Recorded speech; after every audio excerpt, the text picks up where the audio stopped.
The following program does not offer personal medical advice. Please consult your doctor before using any treatment or product we cover.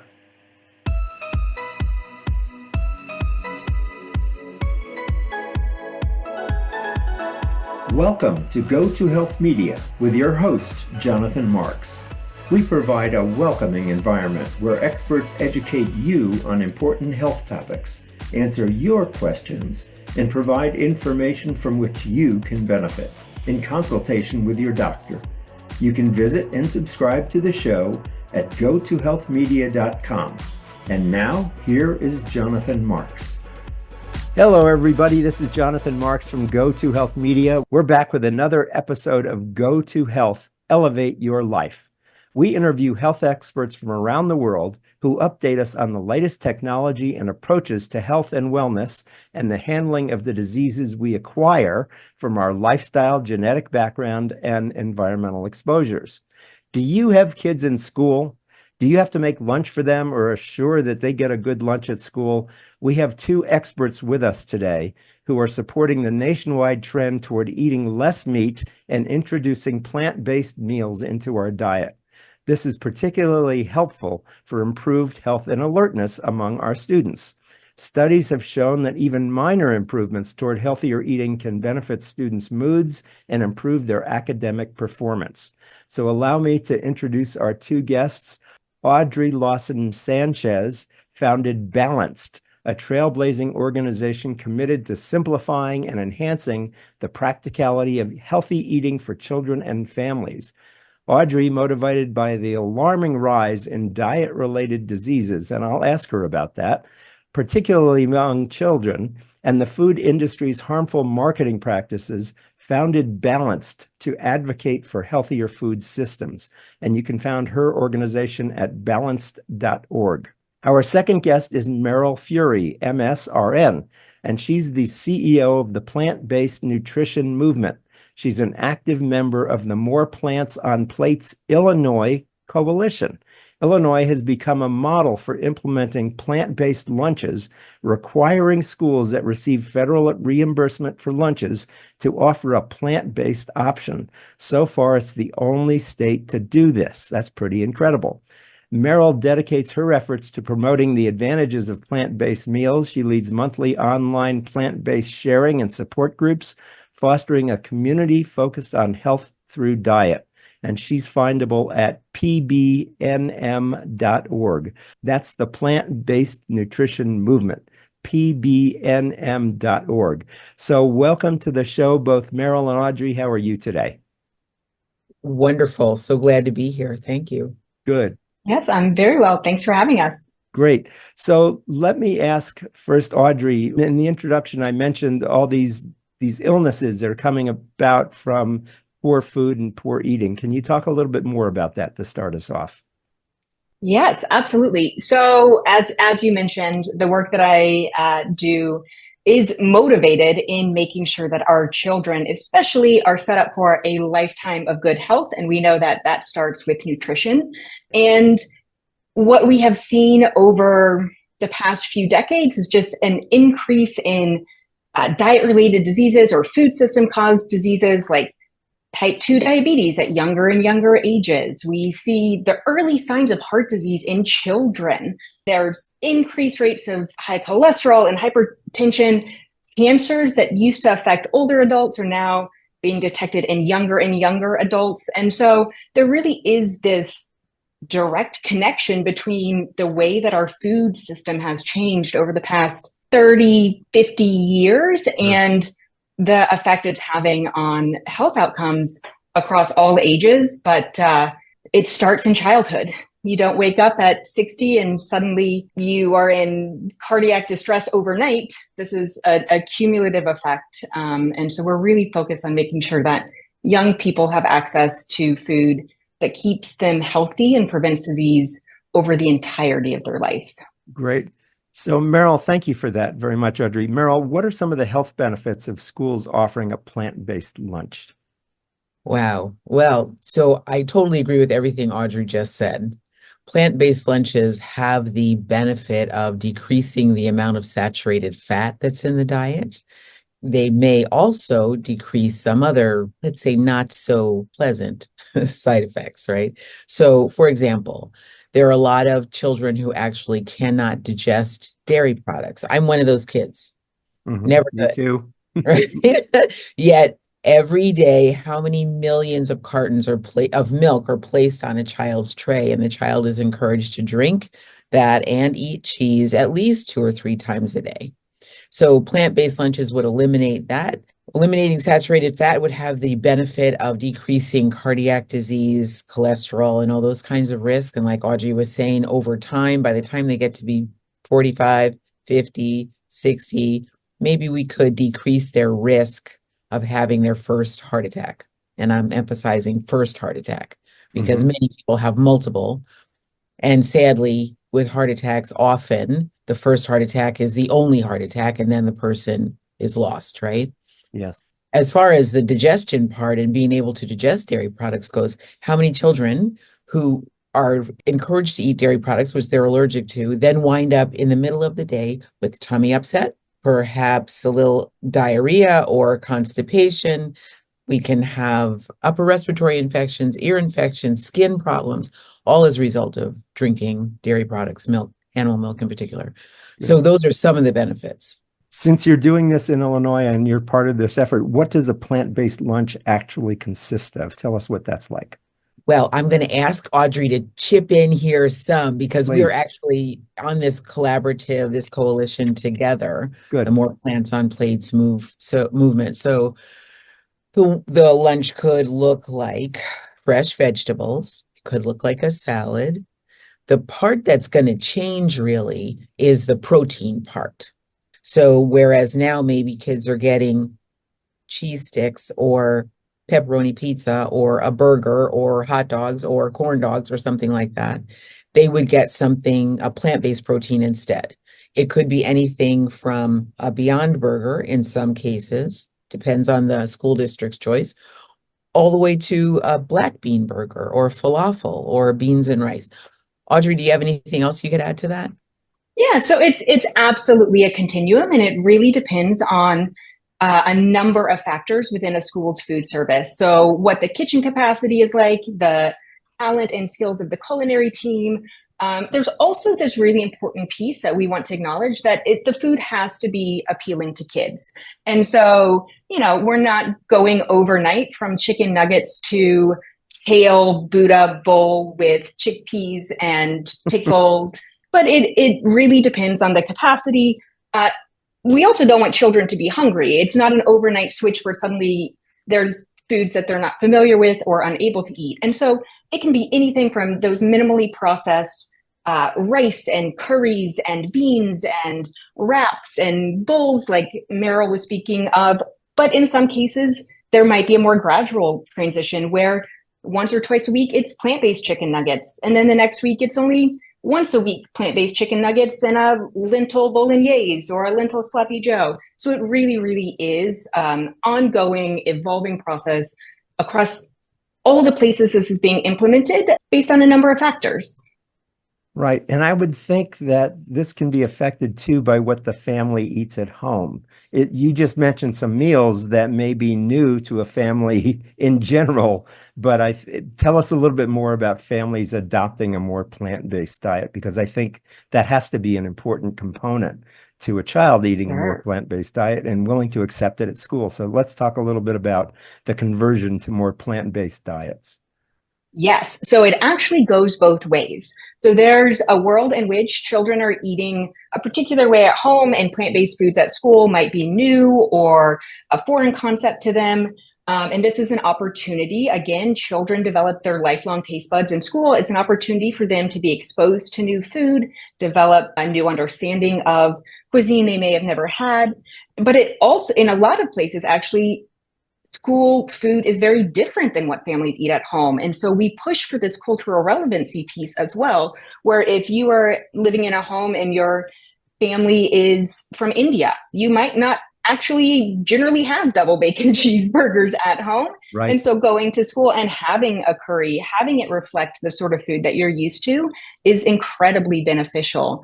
One point I like to make with folks is for the students who eat breakfast and lunch at school, that's 2 meals a day, that's roughly 360 meals at school.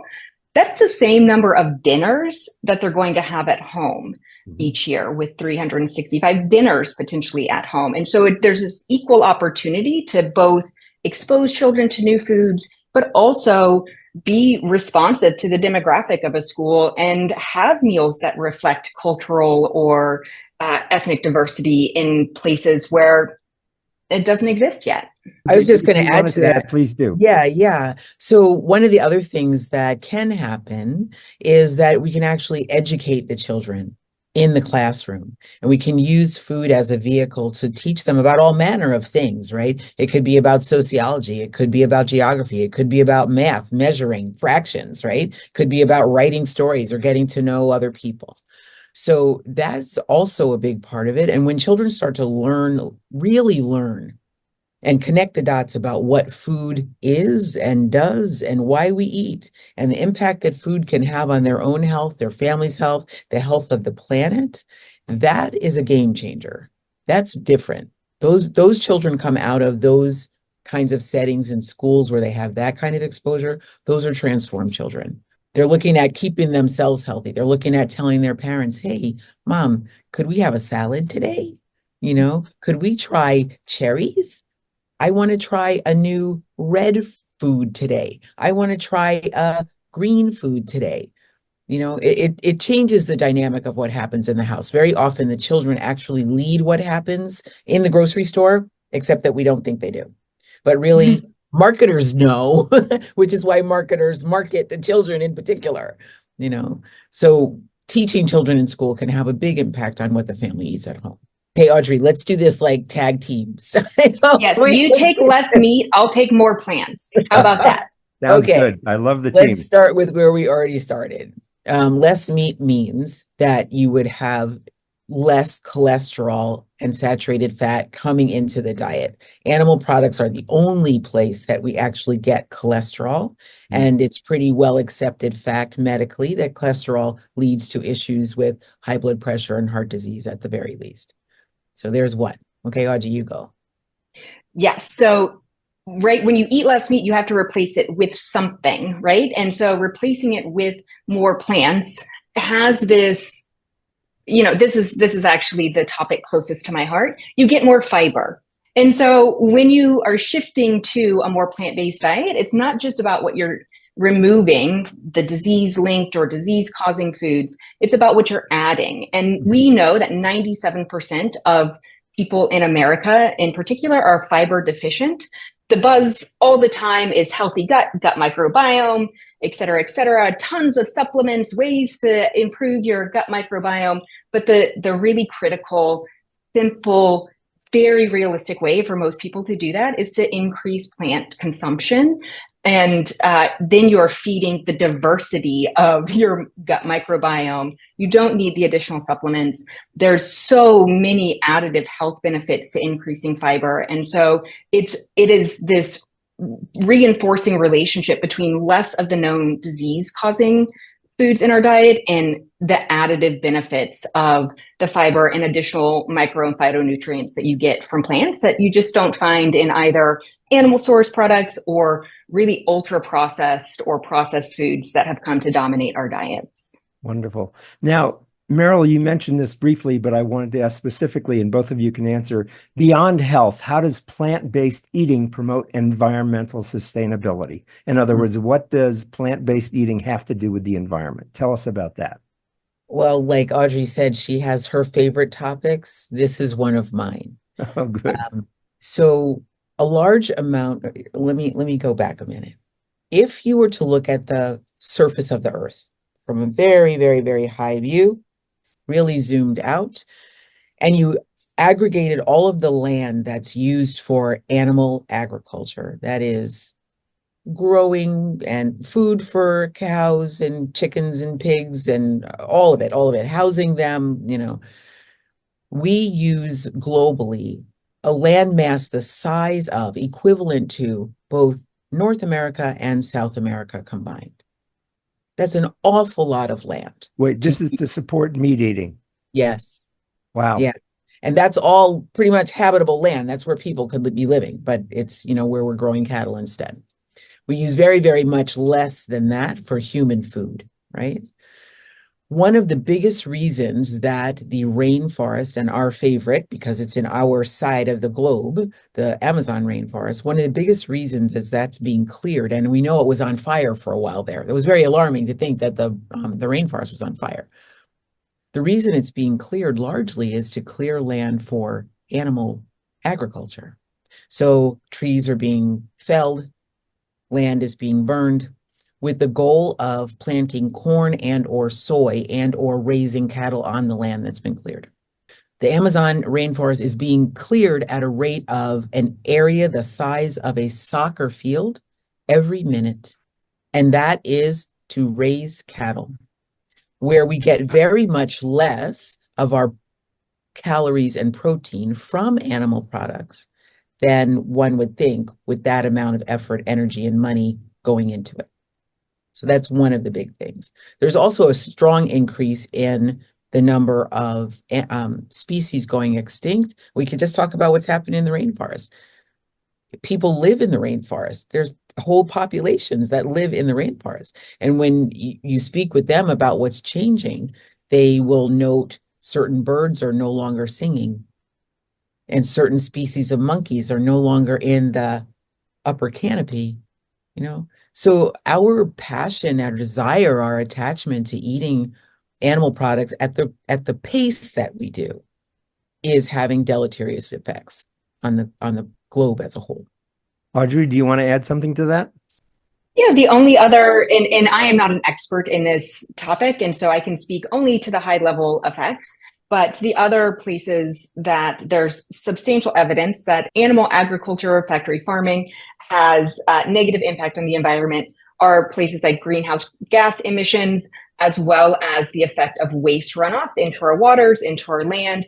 All of that is being reabsorbed into the ground and impacting environmental health, which you have to, there's no human health on a burned up planet, right? Mm-hmm. And so it's very, there's a symbiotic relationship between the health of our planet and the health of humans, and both matter very much. I appreciate this wider discussion on families and the earth, and I want to bring it back down to the children, which is where we started. Sure. So if somebody wants to consider getting a more plant-based diet for their children at school, how do they request this from a school? How does that happen? If they're tired of making lunches or they're not sure what to make, they don't have the time, whatever, how do you request a more plant-based diet from your school? Let's hear about that. So we are proud and lucky enough to have one state at least that has made this a real option for their children, right? That's Illinois. Just in the last, it's coming up on its second year now that the law was enacted. All the parents have to do is request. Literally, that's what the law says. Go to your school district, make a written request for plant-based lunches, and sometime we estimate within 2 to 4 weeks, the lunch would actually begin, right? Wow. Parents can say they want them 1 day, 2 days, all days a week, and that's what the child would receive. That is what the More Plants on Plates Illinois initiative is about. And you can find information on that if you're an Illinois parent or you have some little person that you love in Illinois and you'd like to encourage them to take advantage of the law that way. You can go to moreplantsontplatesillinois.com, and there's a form on there, and it says, join now or sign up now or fill out this form. It says things like that. Click on the button. The form pops up, the parent or a high school child fills out the form, and it gets submitted directly to the school district. And that's where and I assume this is a free service. No additional charge. Right. So if the child is on a reduced lunch menu, it's still the same cost. If they're not, it's still the same cost. Got it. And if we're living outside of Illinois, what do we do? It's a little more complicated if you're outside of Illinois, but the good news is it's not impossible. There are lots of organizations, Balanced, the organization that I lead, is one of them, working both to support families and students who want to make this change possible through advocacy work, and also providing the resources and tools that food service teams need in order to meet these requests. So there's again, a full spectrum or continuum of ways to go about this.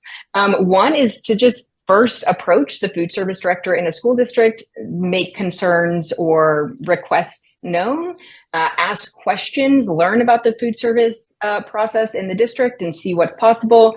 Folks are also welcome to reach out to us. This is the work that we do day in and day out, providing tools and training to families and students who want to advocate for this request in their school districts, as well as then connecting with their food service directors to provide literally help at all stages of the process, finding recipes, connecting with vendors and procurement concerns. But if they want a policy like the work that was done in Illinois, that's another approach, which makes it much more wide scale at different or for entire states or locations. Again, we can support that work, but it really starts with then finding your representative, voicing your concern, being an active constituent, saying, this is something that I know is happening in other places. We'd like to make it happen here. And lots of organizations can help with that work. Again, we are open door, free to everyone, happy to help and support at all levels of change. Wonderful. And I would think if you're trying to make this change in your school district, it would probably be advisable to find some parents who are friends and Absolutely. kind of go in as a group, right? Because it's not just one crazy person asking for something, but it's actually a group, advocating. Yes. Yeah. Mobilizing and organizing others is step number one. Well, research is step number one. Mobilizing and advocating is step number two. But it's actually much easier to get change from a group. Mm-hmm. And people don't realize it doesn't have to be 200, 300 people. It could be 8 moms, 8 families, 8 students. That is enough to create some noise and demonstrate demand. And most food service teams work really, really hard to accommodate the needs that their students have, but doing it at scale is something that is totally possible as long as people are organized and come together for this cause. Fabulous. This is very inspiring. It's really good to talk with both of you. Before we leave the interview, I'd like to spend just a moment or two if each of you can describe what's on your website when people go there. So I'll start with Audrey first. It's balanced.org, balanced with an ED on the end, balanced.org. Audrey, what will people find when they go there? First, you land on the homepage, you get a little understanding of what we do, big picture. But if you're interested in being an advocate or running a campaign, there's an advocacy page. From there, we have advocacy guides and resources people can download for free and get in touch with our advocacy team there. With regard to that specific program, like I said, we provide everything people need start to finish. It's sort of like campaign in a box. Turnkey. We help with the research. We can help with if a petition is required or educational materials, all of the strategic advice. We'll meet with decision makers alongside advocates and just make sure that they feel really supported. There's also a support page, and that is for food service professionals working in institutional food service. So if you run a cafeteria in a school or a hospital, an assisted living facility, we have guides and resources and materials, recipes, things like that they can download. And then on our resources page, there's just a ton of downloadable handouts, guides. We even have a plant-based vendor directory. So if you're a food service professional looking to find a new product, we built a site where they can, with one click, get in contact with the sales team for those products and streamline the procurement process, simplify the supply chain issues. We try and make it as easy for everyone doing this work because their jobs are just really, really hard, and we care about this, and simplifying it for them is our primary goal. Fabulous. Audrey, thanks so much for that. And Meryl, tell us a little bit about the plant-based nutrition movement, which, as I mentioned before, pbnm.org. So tell us about that. And I will include a link to that on our website, to both these websites, because they're both so good. But tell us more about what you do, Meryl, on your website. Great. So like Audrey, you come to the homepage, you land there, and there are a bunch of tabs at the top. Our big focus really is on children. So there are tabs across the top that say 6 Million Seeds program, or it says resources, it says events, it has, about us and contact and who we are. The 6 Million Seeds project is, kind of the gem in our crown, so to speak. Mm-hmm. That one is a project that is all about child nutrition. There's a part where we go into schools, and you can read about that on the website. We go into schools and we actually teach children directly about whole food, plant-based eating. We give them exposure to these foods. We'll go in and take way more than enough to feed 20 kids, 25 kids. And load them up with yummy salad bar or eat the rainbow experience or smoothies or black beans and rice, whatever it is. We bring enough food to feed them. That's one part of the project. The second part is a podcast that we do, which is called Growing a Healthy Child. And you can see that on the website. All the links to our different episodes are on there. Wonderful. And then we also build Coalition, which is how I happened to connect with Audrey. And she's been a wonderful, wonderful partner in moving this whole message forward. Yeah, I was going to ask how you two met. Tell us a little bit about that story. Well, it's a small world. We care about the same thing. That's right. Yeah, I wouldn't say squeaky wheels. That has a negative connotation. I would say the movers and shakers kind of end up at the same place around a table. And both of us said, hey, let's take action. Yeah. Got it. Yeah. Okay. Meryl, you're in Illinois. Where are you? In Chicago? Actually, the nonprofit plant-based nutrition movement is an Illinois nonprofit, but we go everywhere. We are not limited by that. Got it. Yeah. And how about Audrey? Where are you? So I am based in Kansas City, but my team is all over the country. So we are also all over and lots of different places. Good. It's been fabulous talking with you both. Thanks so much for coming on the show today. I hope this is so helpful for parents of kids, no matter what age. If you're providing lunches or care about what they're eating, thanks so much for being here and helping us understand. So we've been talking with Audrey Lawson-Sanchez of Balanced and Meryl Fury, MS, RN, of the plant-based nutrition movement about improving school lunches for children with more plant-based protein, fiber, and nutrients.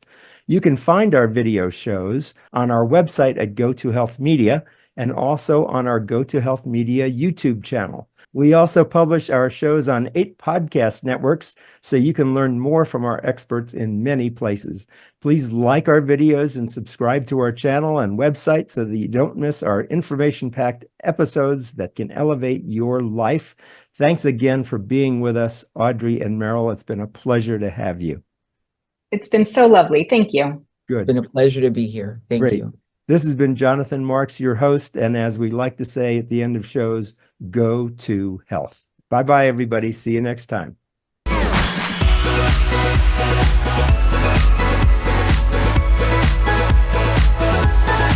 Thank you for tuning in this week to Go to Health Media.